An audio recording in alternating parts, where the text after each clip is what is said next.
Episode 3। जब मुझे ये पता चला कि मैं एक कैदी हूं, तो मेरे भीतर एक अजीब सी उन्मत्तता आ गई। मैं सीढ़ियों पर ऊपर नीचे दौड़ता रहा, हर दरवाजे को खोलने की कोशिश की, हर खिड़की से झांका। लेकिन थोड़ी देर बाद अपनी असहायता का एहसास बाकी सभी भावनाओं पर हावी हो गया। कुछ घंटों बाद जब मैं पीछे मुड़कर देखता हूं, तो लगता है कि उस समय मैं सचमुच पागल सा हो गया था, क्योंकि मैं ठीक वैसे ही बर्ताव कर रहा था जैसे फंदे में फंसा हुआ कोई चूहा करता है।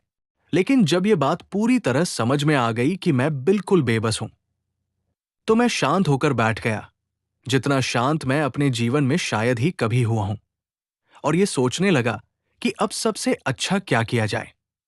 मैं अभी भी सोच ही रहा हूं और अभी तक किसी निश्चित निष्कर्ष पर नहीं पहुंचा हूं। एक बात को लेकर ही मुझे पूरा यकीन है, काउंट को अपने विचार बताने का कोई फायदा नहीं। वो अच्छी तरह जानता है कि मैं कैद में हूं, और चूंकि उसने ये सब खुद किया है और इसके पीछे उसके अपने मकसद है, इसलिए यदि मैं उस पर पूरा भरोसा करूंगा तो वो मुझे धोखा ही देगा। जहां तक मुझे दिखता है, मेरी एकमात्र योजना यही है कि मैं अपने ज्ञान और अपने डर को अपने तक ही रखूं और हर चीज पर नजर बनाए रखूं। मैं जानता हूं कि या तो मैं अपने ही डर से किसी बच्चे की तरह खुद को धोखा दे रहा हूं, या फिर मैं सचमुच भयानक मुसीबत में हूं। और यदि दूसरी बात सच है, तो इससे निकलने के लिए मुझे अपनी सारी अक्ल की जरूरत पड़ेगी। मैं अभी इस निष्कर्ष तक पहुंचा ही था कि नीचे का बड़ा दरवाजा बंद होने की आवाज आई और मुझे पता चल गया कि काउंट लौट आया है। वो तुरंत पुस्तकालय में नहीं आया, इसलिए मैं सावधानी से अपने कमरे की ओर गया और देखा कि वो खुद ही बिस्तर बना रहा था। ये अजीब था, लेकिन इससे मेरी पहले की धारणा और पुख्ता हो गई कि इस घर में कोई नौकर नहीं है। बाद में जब मैंने दरवाजे की कुंडी की दरार से उसे भोजन कक्ष में मेज लगाते देखा, तो मुझे पूरा यकीन हो गया, क्योंकि यदि वो स्वयं ही ये सारे छोटे मोटे काम करता है, तो ये साफ सबूत है कि किले में उसके सिवा कोई और नहीं है। इसका मतलब ये भी हुआ कि जो गाड़ीवान मुझे यहां लाया था, वो भी खुद काउंट ही रहा होगा। ये विचार बेहद भयावह है, क्योंकि यदि ऐसा है, तो इसका क्या अर्थ है कि वो केवल हाथ उठाकर भेड़ियों को चुप करा सकता है। बिस्ट्रिच के लोग और उस गाड़ी के यात्री मेरे लिए इतने डरे हुए क्यों थे? सूली, लहसुन, जंगली गुलाब और पहाड़ी राग की टहनी देने का क्या मतलब था? उस भली नेक औरत को आशीर्वाद, जिसने मेरे गले में सूली डाल दी। जब भी मैं उसे छूता हूं, वो मुझे सांत्वना और ताकत देती है। ये अजीब है कि जिस चीज को मुझे हमेशा नापसंद और मूर्ति पूजक समझना सिखाया गया, वही अकेलेपन और संकट के समय मेरे लिए सहारा बन गई। क्या इसमें स्वयं उस वस्तु की कोई शक्ति है, या फिर ये केवल सहानुभूति और सांत्वना की यादों को छूने का एक माध्यम है? किसी दिन, यदि संभव हुआ, तो मुझे इस विषय पर गंभीरता से विचार करना होगा। फिलहाल मुझे काउंट ड्रैकुला के बारे में जितना हो सके उतना जानना चाहिए। शायद इससे मुझे स्थिति समझने में मदद मिले। आज रात अगर मैं बातचीत को उस ओर मोड़ूं, तो वो अपने बारे में बात कर सकता है, मगर मुझे बेहद सावधान रहना होगा कि उसकी शंका न जागे। आधी रात मेरी काउंट से लंबी बातचीत हुई। मैंने उससे ट्रांसिल्वेनिया के इतिहास के बारे में कुछ प्रश्न किए, और वो इस विषय पर अद्भुत उत्साह से बोलने लगा। चीजों और लोगों के बारे में, विशेषकर युद्धों के विषय में, वो ऐसे बोल रहा था मानो स्वयं उन सब में मौजूद रहा हो।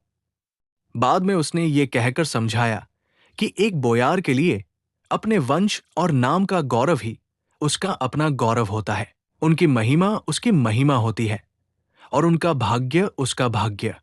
जब भी वो अपने घराने की बात करता, तो हमेशा हम कहता, लगभग किसी राजा की तरह। काश मैं उसकी हर बात को शब्दशः लिख पाता, क्योंकि वह मुझे अत्यंत आकर्षक लगी। उसमें पूरे देश का इतिहास समाया हुआ सा लगता था। वो बोलते बोलते उत्तेजित हो जाता, कमरे में टहलता, अपनी बड़ी सफेद मूछें मरोड़ता और जिस भी चीज को पकड़ता, उसे मानो अपनी ताकत से कुचल देना चाहता। उसने एक बात कही जिसे मैं यथासंभव ठीक ठीक लिख रहा हूं, क्योंकि उसमें उसके वंश की कहानी छिपी है। हम सैकेली लोगों को गर्व करने का पूरा अधिकार है, क्योंकि हमारी रगों में अनेक वीर जातियों का रक्त बहता है, जिन्होंने सिंह की तरह प्रभुत्व के लिए युद्ध किए। यूरोप की जातियों के इस भंवर में उग्र कबीला आइसलैंड से युद्ध की वो आत्मा लेकर आया जो थॉर और वोडेन ने उन्हें दी थी, जिसे उनके बरसरकरों ने यूरोप, एशिया और अफ्रीका के तटों तक भयानक रूप में दिखाया। यहां तक कि लोगों को लगा मानो भेड़िए मानव स्वयं आ गए हों। यहां उन्हें हुन मिले जिनकी युद्ध उन्मत्तता आग की तरह फैल गई थी, और जिनके बारे में मरती हुई जातियां मानती थी कि उनकी नसों में उन प्राचीन जादूगरनियों का रक्त है जिन्हें स्किथिया से निकालकर रेगिस्तान में दैत्यों से मिला दिया गया था। मूर्ख, कौन सा दानव या कौन सी जादूगरनी अत्तिला जितनी महान थी, जिसका रक्त इन नसों में बहता है, उसने अपनी बाहें उठा दी। क्या ये आश्चर्य की बात है कि हम विजेता जाति थे, कि जब मग्यार, लोमबार्ड, आवार, बुल्गार या तुर्क हमारी सीमाओं पर टूट पड़े तो हमने उन्हें पीछे धकेल दिया?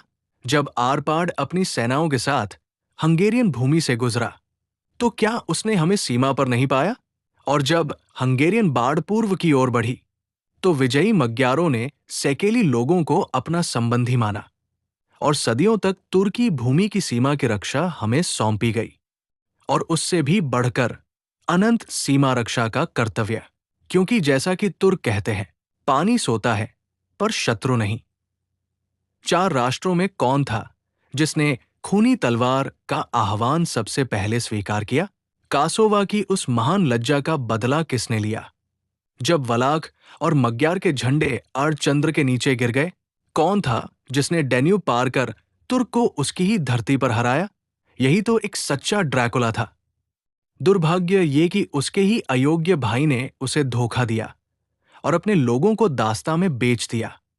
क्या यही वो ड्रैकुला नहीं था जिसने अपने वंश के एक और पुरुष को प्रेरित किया, जो बार बार तुर्की भूमि में अपनी सेनाएं ले गया और पराजित होकर भी फिर लौटा, यहां तक कि कभी कभी अकेला ही रक्तरंजित मैदान से लौट आया, क्योंकि वह जानता था कि अंततः वही विजयी होगा।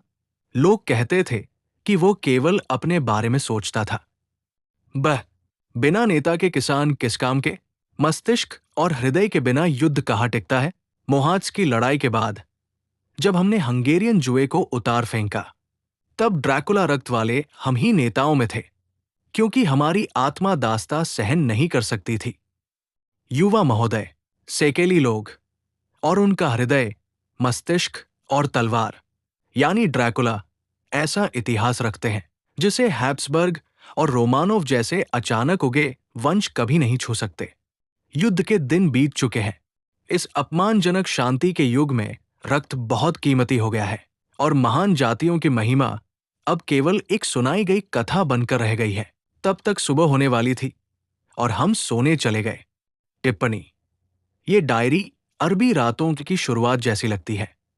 हर चीज मुर्गे की बांग पर टूट जाती है, या हैमलेट के पिता के भूत की तरह। 12 मई। मैं तथ्यों से शुरुआत करता हूं, सिर्फ नंगे सूखे तथ्य जो पुस्तकों और आंकड़ों से प्रमाणित हैं और जिन पर कोई संदेह नहीं। मुझे उन्हें अपने अनुभवों या स्मृतियों के साथ नहीं मिलाना चाहिए। कल शाम जब काउंट अपने कमरे से आया तो उसने मुझसे कानूनी मामलों और कुछ प्रकार के व्यवसाय के बारे में प्रश्न करने शुरू किए।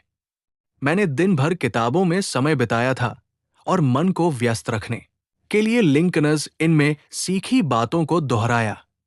काउंट के प्रश्नों में एक निश्चित क्रम था, इसलिए मैं उन्हें उसी क्रम में लिख रहा हूं।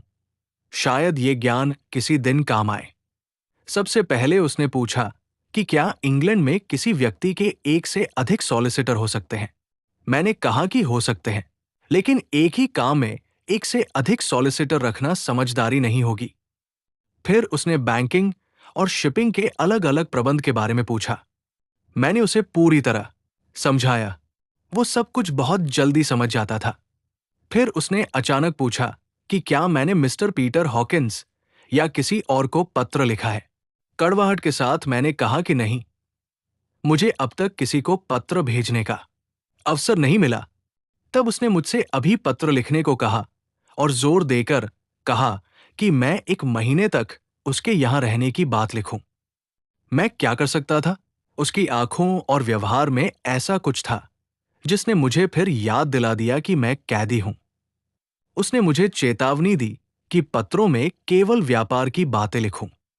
जब उसने मुझे पतले विदेशी कागज और लिफाफे दिए, तो मैं समझ गया कि वो मेरे पत्र पढ़ सकता है।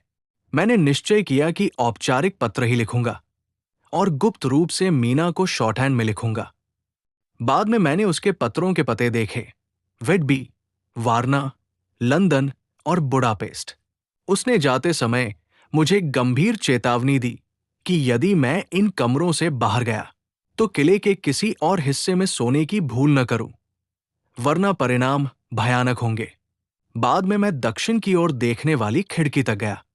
चांदनी में नहाया दृश्य सुंदर था, पर तभी मैंने देखा कि काउंट अपनी खिड़की से बाहर निकलकर दीवार पर नीचे रेंग रहा है, छिपकली की तरह। वो दृश्य इतना भयानक था कि मेरे रोंगटे खड़े हो गए। ये कैसा मनुष्य है, या मनुष्य के रूप में कैसा प्राणी? इस भयानक स्थान का डर मुझ पर हावी हो गया है। मैं भयभीत हूं, भयानक भय में, और मेरे पास भागने का कोई रास्ता नहीं है। मैं ऐसे आतंक से घिरा हूं जिनके बारे में सोचने का साहस भी नहीं कर सकता। 15 मई, एक बार फिर मैंने काउंट को उसकी छिपकली जैसी शैली में बाहर जाते देखा। वो तिरछे ढंग से नीचे की ओर बढ़ा, लगभग 100 फुट नीचे और काफी बाईं ओर। वह किसी छेद या खिड़की में गायब हो गया। जब उसका सिर ओझल हो गया तो मैंने और देखने के लिए बाहर झुककर देखा, पर कोई लाभ न हुआ। दूरी इतनी अधिक थी कि ठीक से देखने का कोण नहीं बन पा रहा था। मुझे समझ आ गया कि वो अब किले से बाहर जा चुका है, और मैंने सोचा कि इस अवसर का उपयोग करूं और जितना अब तक साहस नहीं किया था उससे अधिक खोजबीन करूं। मैं कमरे में लौटा, एक दीपक लिया और सारे दरवाजे आजमाए। वे सब, जैसा मैंने सोचा था, बंद थे और ताले अपेक्षाकृत नए थे। फिर मैं पत्थर की सीढ़ियों से नीचे उस हॉल में गया जहां से मैं पहली बार भीतर आया था। कुंडे पीछे खींचना और भारी जंजीरों को हटाना आसान था, पर मुख्य द्वार बंद था और चाबी गायब। वो चाबी जरूर काउंट के कमरे में होगी। मुझे उसकी निगरानी करनी होगी। जैसे ही उसका दरवाजा खुला मिले, मैं चाबी लेकर भाग निकलूं। मैं आगे बढ़ा और सीढ़ियों व गलियारों की अच्छी तरह जांच की। उनसे खुलने वाले दरवाजों को परखा। हॉल के पास के 1-2 छोटे कमरे खुले थे, पर उनमें देखने लायक कुछ नहीं था। बस पुराना फर्नीचर, उम्र से धूल भरा और पतंगों से कुतरा हुआ। अंततः मुझे सीढ़ी के शीर्ष पर एक दरवाजा मिला, जो बंद सा लगता था, पर दबाव देने पर थोड़ा सा हिल गया। मैंने जोर लगाया और पाया कि वो वास्तव में ताला बंद नहीं था। प्रतिरोध इसलिए था कि कब्जे कुछ ढीले पड़ गए थे और भारी दरवाजा फर्श पर टिक गया था। ये ऐसा अवसर था जो शायद फिर न मिले, इसलिए मैंने पूरी ताकत लगाई और बहुत प्रयासों के बाद उसे इतना पीछे धकेल दिया कि भीतर प्रवेश कर सका। अब मैं किले के उस हिस्से में था जो मेरे परिचित कमरों से दाईं ओर और एक मंजिल नीचे था। खिड़कियों से दिखता था कि कमरों का ये समूह किले के दक्षिणी हिस्से में फैला है, और अंतिम कमरे की खिड़कियां पश्चिम और दक्षिण दोनों ओर खुलती है। दोनों दिशाओं में ही एक भयानक खाई थी। किला एक विशाल चट्टान के कोने पर बना था, जिससे 3 ओर से वो पूरी तरह अभेद्य था। यहां बड़ी बड़ी खिड़कियां बनाई गई थी जहां गुलेल, धनुष या तोप तक नहीं पहुंच सकती थी, और इस तरह उस स्थान पर भी रोशनी और आराम संभव हुआ, जिसे हर समय पहरे में रखना पड़ता था। पश्चिम की ओर एक विशाल घाटी थी और उससे आगे दूर दूर तक तीखे, दांतेदार पहाड़ी किले, एक के ऊपर एक उठती चोटियां, नंगी चट्टानें, जिनमें पहाड़ी राख और कांटेदार झाड़ियां जमी थी, जिनकी जड़ें पत्थर की दरारों और सुराखों में जकड़ी हुई थी। ये स्पष्टतः किले का वो भाग था जहां पुराने जमाने में स्त्रियां रहती होंगी। क्योंकि यहाँ का फर्नीचर अब तक देखे किसी भी हिस्से से अधिक आरामदेह था। खिड़कियों पर पर्दे नहीं थे और हीरे जड़े कांचों से छनकर आती पीली चांदनी में रंग तक दिखाई दे रहे थे। वो हर चीज पर जमी धूल की भरमार को भी नरम कर देती थी और समय व पतंगों की मार को कुछ हद तक छुपा देती थी। तेज चांदनी में मेरा दीपक बहुत कम असर कर रहा था, फिर भी उसे साथ पाकर मुझे अच्छा लग रहा था, क्योंकि इस जगह की भयानक तन्हाई दिल को जमा देती थी और नसों को कंपा देती थी। फिर भी ये उन कमरों में अकेले रहने से बेहतर था, जिन्हें मैं काउंट की मौजूदगी के कारण नफरत करने लगा था। कुछ देर अपने मन को काबू में रखने की कोशिश के बाद मेरे ऊपर एक शांत, सौम्य स्थिरता छा गई। मैं यहां एक छोटे से ओक की मेज पर बैठा हूं, जहां शायद पुराने समय में कोई सुंदर युवती बैठकर बहुत सोच विचार और लाज के साथ अपना गलत वर्तनी वाला प्रेम पत्र लिखा करती होगी, और अपनी डायरी में शॉर्टहैंड में वो सब लिख रहा हूं जो पिछली बार बंद करने के बाद से हुआ है। ये 19वीं सदी है, पूरी आधुनिकता के साथ।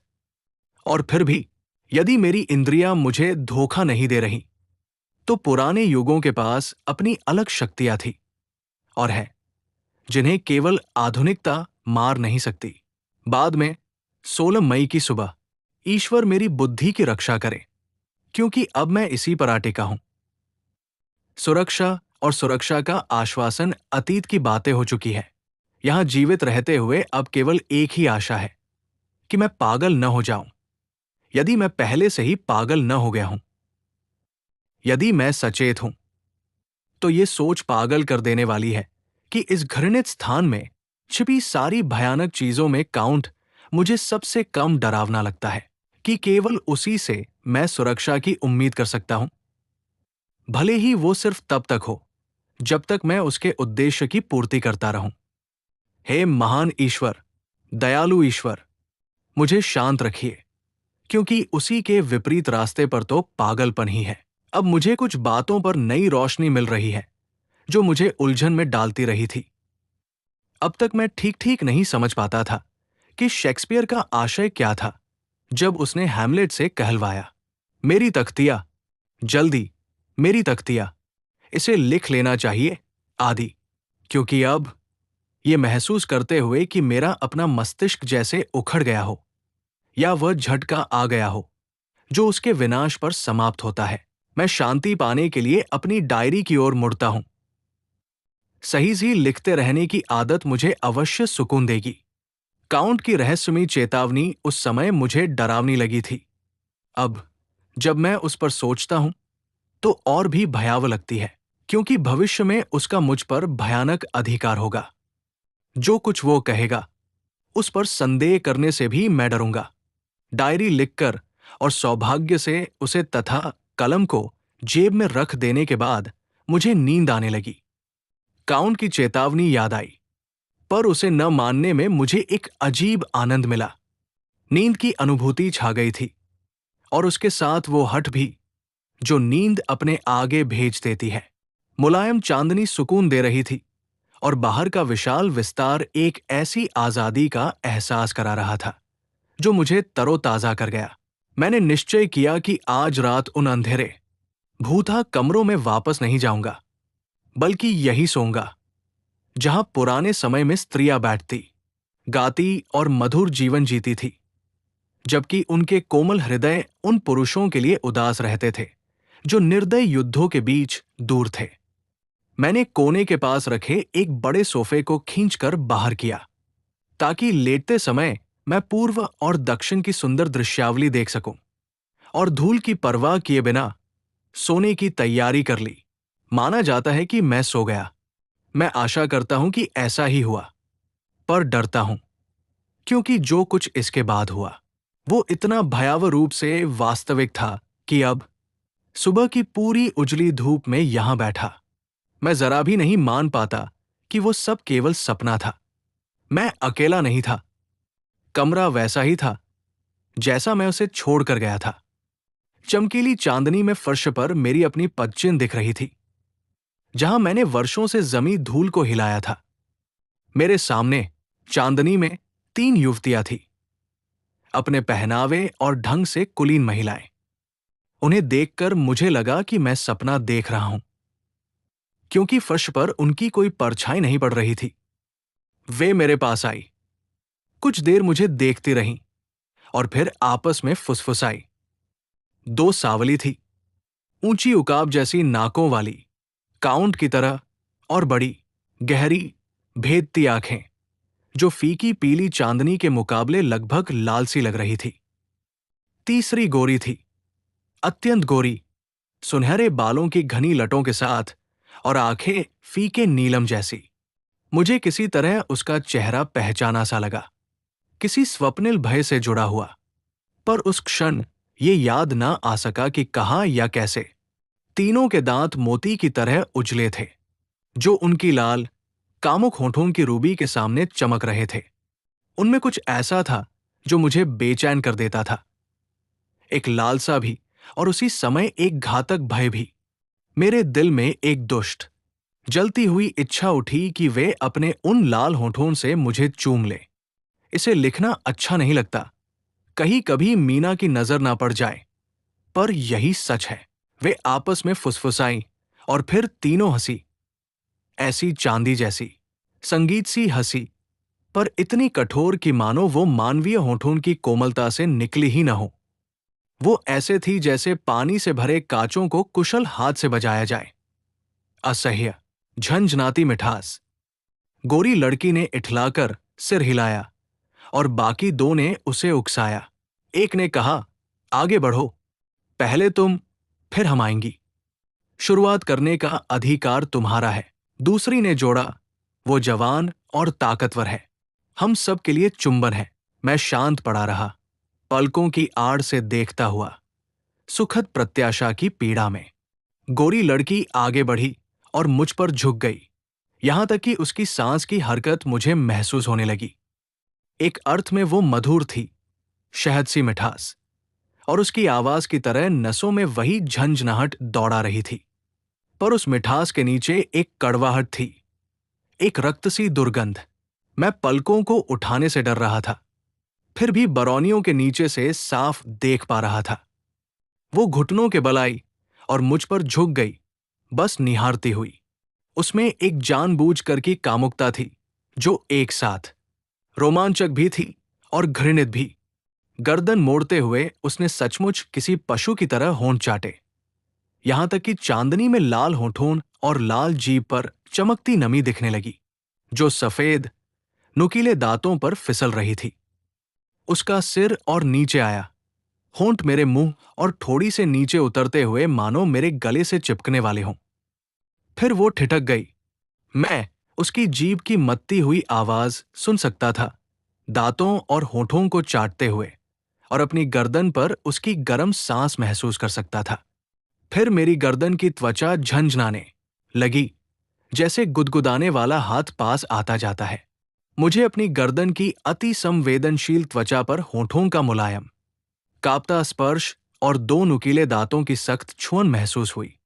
बस छूते हुए, ठहरे हुए, मैंने आनंदमय उन्माद में आंखें बंद कर ली और प्रतीक्षा करने लगा, धड़कते दिल के साथ प्रतीक्षा। पर उसी क्षण बिजली की तरह एक और अनुभूति मुझ पर टूट पड़ी। मुझे काउंट की मौजूदगी का आभास हुआ, मानो वो क्रोध के तूफान में लिपटा हो। मेरी आंखें अनायास खुल गई और मैंने देखा कि उसकी मजबूत हथेली गोरी स्त्री की पतली गर्दन को पकड़कर दैत्य सी शक्ति से पीछे खींच रही है। नीली आंखें क्रोध से विकृत, सफेद दांत गुस्से में भींचे हुए, और गोरे गाल जुनून से लाल। पर काउंट, ऐसी उग्रता और रोष की मैंने कल्पना भी नहीं की थी, यहां तक कि नर्क के दैत्यों में भी नहीं। उसकी आंखें सचमुच धधक रही थी, उनमें लाल रोशनी ऐसी थी मानो नरकाग्नि की लपटें पीछे जल रही हों। चेहरा मृत्यु सा पीला था और रेखाएं खिंचे तारों की तरह सख्त। नाक के ऊपर मिलती हुई घनी भौहें अब सफेद गरम धातु की उबलती पट्टी जैसी लग रही थी। उसने हाथ के एक उग्र झटके से उस स्त्री को दूर फेंक दिया और फिर बाकी दो की ओर ऐसे इशारा किया मानो उन्हें पीछे धकेल रहा हो। वही अधिकारपूर्ण संकेत जो मैंने भेड़ियों पर करते देखा था। धीमी, लगभग फुसफुसाती आवाज में, जो हवा को चीरती हुई कमरे में गूंज गई, उसने कहा, तुम में से किसी ने उसे छूने की हिम्मत कैसे की? जब मैंने मना किया था, तब उस पर नजर डालने की हिम्मत कैसे की? पीछे हटो, मैं कहता हूं, सब पीछे। ये आदमी मेरा है, खबरदार, उसमें दखल दिया तो मुझसे निपटना पड़ेगा। गोरी लड़की अश्लील इठलाहट भरी हंसी के साथ पलटी और बोली, तुमने खुद कभी प्रेम नहीं किया, तुम कभी प्रेम नहीं करते। इस पर दूसरी स्त्रियां भी शामिल हो गई और ऐसी नीरस, कठोर, आत्माहीन हंसी कमरे में गूंज उठी कि उसे सुनकर मैं लगभग बेहोश हो गया। वो दैत्यों के आनंद जैसी लग रही थी। फिर काउंट ने मेरे चेहरे को ध्यान से देखते हुए नरम फुसफुसाहट में कहा, हां, मैं भी प्रेम कर सकता हूं। तुम स्वयं अतीत से इसे जानती हो, है ना? अच्छा, अब मैं तुमसे वादा करता हूं कि जब मेरा काम उससे पूरा हो जाएगा, तब तुम अपनी इच्छा से उसे चूम सकती हो। अब जाओ, जाओ, मुझे उसे जगा देना है, काम है। क्या आज रात हमारे लिए कुछ भी नहीं? उनमें से एक ने धीमी हंसी के साथ पूछा, उस थैले की ओर इशारा करते हुए जिसे उसने फर्श पर फेंक दिया था और जो ऐसे हिल रहा था मानो उसके भीतर कोई जीवित वस्तु हो। उत्तर में उसने सिर हिला दिया। एक स्त्री उछलकर आगे बढ़ी और उसे खोल दिया। यदि मेरे कानों ने धोखा नहीं दिया, तो मुझे एक हाफ और धीमी करह सुनाई दी, मानो आधा दम घुटा हुआ कोई बच्चा हो। स्त्रियां उसके चारों ओर सिमट आई और मैं भय से सन्न रह गया। पर जैसे ही मैंने देखा, वे और वो भयानक थैला गायब हो गए। उनके पास कोई दरवाजा नहीं था और वे मेरे पास से गुजरे बिना निकल भी नहीं सकती थी। वे बस चांदनी की किरणों में घुलते हुए खिड़की से बाहर जाते प्रतीत हुए। बाहर मैं एक क्षण के लिए उनकी धुंधली, छायामय आकृतियां देख सका, फिर वे पूरी तरह विलीन हो गई। इसके बाद भय मुझ पर हावी हो गया और मैं बेहोश होकर गिर पड़ा। ये थी आज की कहानी। आगे की एपिसोड देखने के लिए बने रहिए फ्यूचर लेंस के साथ।